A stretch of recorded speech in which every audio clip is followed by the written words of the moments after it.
I saying? Oh, we were talking about acting and directing. Oh, yeah. in Tootsie. Roll it. Hold on.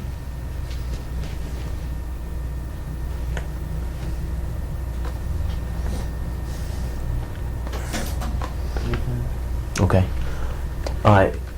On Tootsie, you're both acting and directing, and can you talk a little bit about that? Well, it's not something I want to do or like doing, and I certainly won't do it again. It's something I got talked into or sort of coerced into by Dustin, really. Now, you may say, well, come on, Sid, stop being a phony here. If you didn't want to do it, you wouldn't have done it. But the truth of the matter is that he really made it almost impossible for me not to do it. I mean, it became so important. He started calling my agent, sending me flowers, to the point where, I felt like I was going to have some real relationship problems with him if I didn't do it.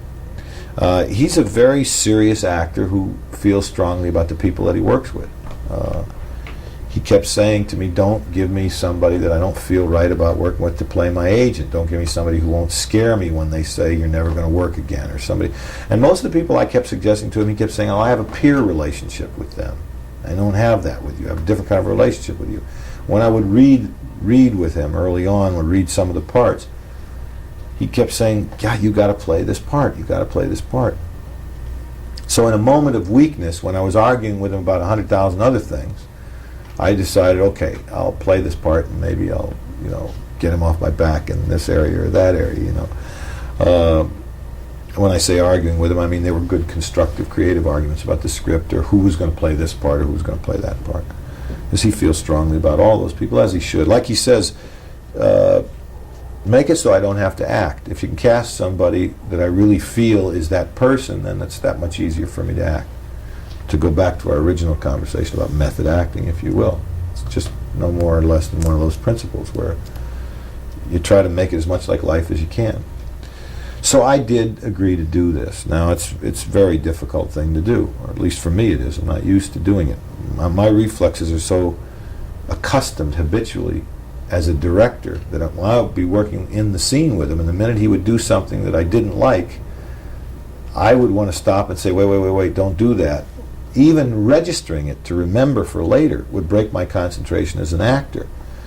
Plus having to set up the shots and watch everybody else in the scene. There's one of the scenes is with 4 people, and I'm watching everybody else in the scene and myself, and getting in makeup and putting the wardrobe on and learning the lines and setting up the shot. And it's not a small part. It's a pretty big part.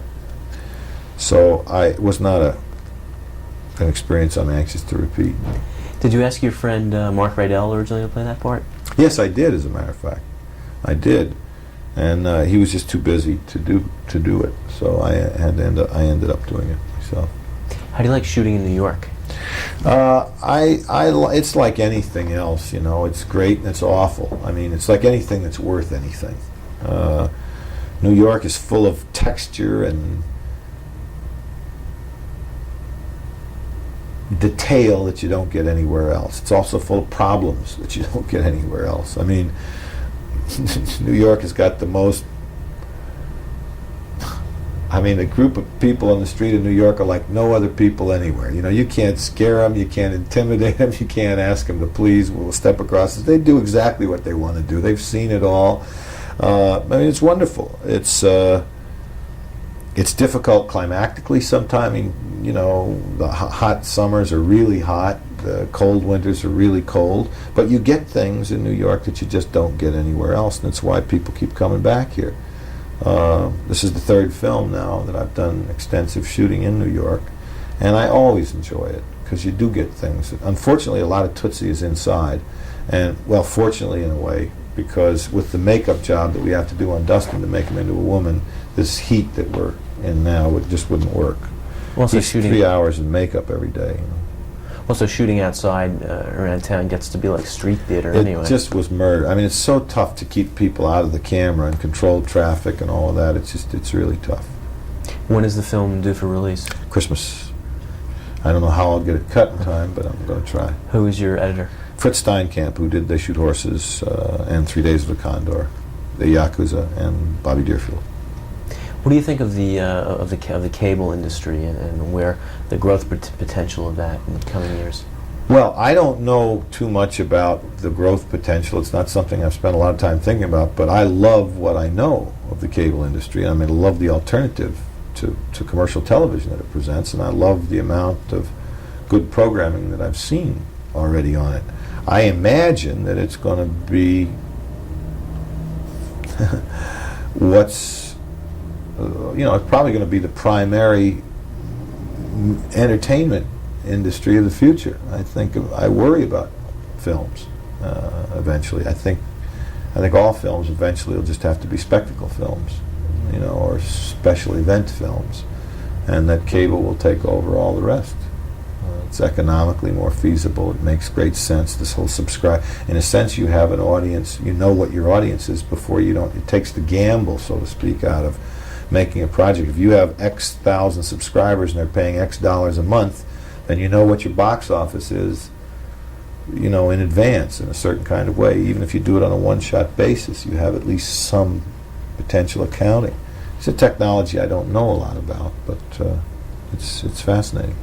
Yeah, have you used the video playback at all on your films? I've only used it twice on Tootsie, and that's when we've used what we call a Steadicam, because in order to make the camera steady, the operator does not keep it up to his eye and uses a video system that's coupled by optical fibers into the lens itself. So the only way I can see what's happening is by a video monitor that's simultaneous with it, and that's all I've done. I really haven't used it beyond that. One of the reasons I don't like to use it is there is a difference to me between film and video. There's a big difference in the sort of syntax and tactile quality of it. I can't tell what it takes like really by watching it on video as well as I can by seeing rushes, number one. And number two, if I do play it back, then everybody's going to have an opinion. And I'd rather not go into that. It's just not efficient. What's your next film? I don't know what it is, but it'll be with Redford. Mm-hmm. It's something we're both in the process now of looking for a film to do together after the first year. What advice would you have for young filmmakers starting out in today's industry? I never know how to give any advice. I always get asked that question. I always feel embarrassed that I don't know. The only piece of advice I know how to give anybody is make a film. I don't care if it's a 8mm film. If you can borrow somebody's camera, go make a film. I don't know what else to say to anybody, because I did it in such an accidental, slipshod, backward way from being an actor in New York, from theater, from knowing nothing about movies. So it can be done anyway. I mean, a lot of people are doing it by going to film school. If I were starting out right now, I'd go to a good film school probably. But I'd also hawk everything and buy an 8mm camera and go make a film. Silent 8mm film or whatever. And then I'd put a little strip of magnetic striping on it, and then I'd record something on the magnetic striping, and then I'd, go from there. Get Super 8, 16, and so on. That would be what I would do. Yeah, well, thank you very much for coming on to Grand Illusions, and good luck with the film. Thank you. Super 8, not video? Oh, well, I don't know. I should have said video. Well, no, you didn't say film, did you? Filmmaker. Filmmaker. Well, to me, I always As soon think, as I hear the word film, I think film. to me, film and tape are the same thing. It's telling stories with images. Yes, the look aesthetically is more pleasing than film. True. Okay. Thank you, Sid. Thanks again. You bet. See you. Nice to Thank meet you. you, too. Okay, I'll see you. Let me walk you down. Okay, thank you. Good luck. All right, thank you.